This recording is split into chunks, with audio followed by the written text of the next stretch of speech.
আসসালামু আলাইকুম। Hasna easy recipe থেকে আপনাদেরকে স্বাগত জানাচ্ছি। আমার ঠান্ডা পানি খেতে খেতে খুব গলাটা ধরে আসছে, কথা জানি কেমন লাগতেছে। তো আজকে আমি আপনাদেরকে আমার ছাদ বাগানের পরিচর্যা করাটা দেখাবো। আমি যখনই সময় পাই ছাদে পরিচর্যা করি, তো সকালবেলাটা বেশি করি। সকালে নামাজের পর আমি ছাদে আসি, প্রায় 2 ঘন্টা মতো সেখানে সময় কাটাই।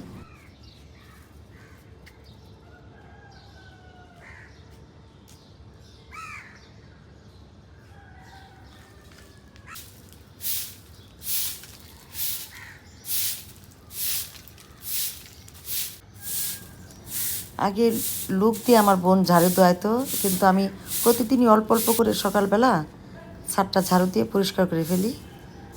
তো আমি কখনো আমার গাছগুলোতে কেমিক্যাল সার ব্যবহার করিনি, কিন্তু ভাবলাম যে গাছ সাধারণত যে বীজগুলি আমরা বপন করি বেশিরভাগই হাইব্রিড, আর এগুলো সার ছাড়া হয় না। আর আমরা যদি সার ছাড়া হয়তে চাই তো ফলনটা ভালো পাই না। ইউটিউবে আমি বিভিন্ন ধরনের ভিডিও দেখে আমি এটাই শিখতে পারলাম যে সার কিছুটা হলেও ব্যবহার করতে হবে পরিমিতভাবে।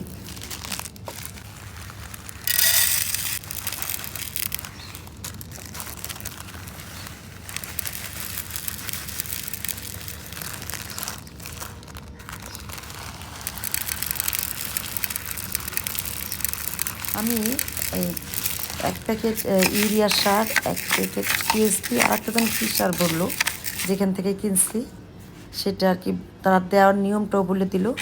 তো আমি আমার লতানো গাছগুলোতে বিশেষ করে আমি এই সারটা ব্যবহার করছি। দেখা যাক, এই প্রথম ব্যবহার করলাম, কেমন ফল পাই।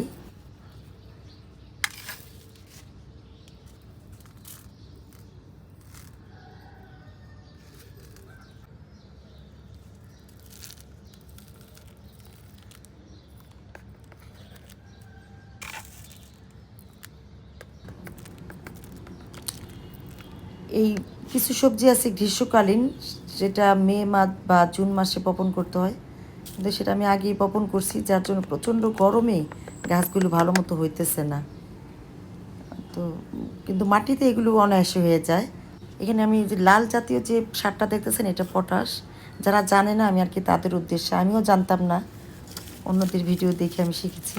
তো এবার আমি অনেক ধরনের সবজি গাছ বুনছি। আমি খালি স্বপ্নে দেখি যে আমার গাছে অনেক সুন্দর সুন্দর সবজি ধরছে। আপনারা দোয়া করেন যাতে আমার আশা, মনের আশা পূরণ হয়।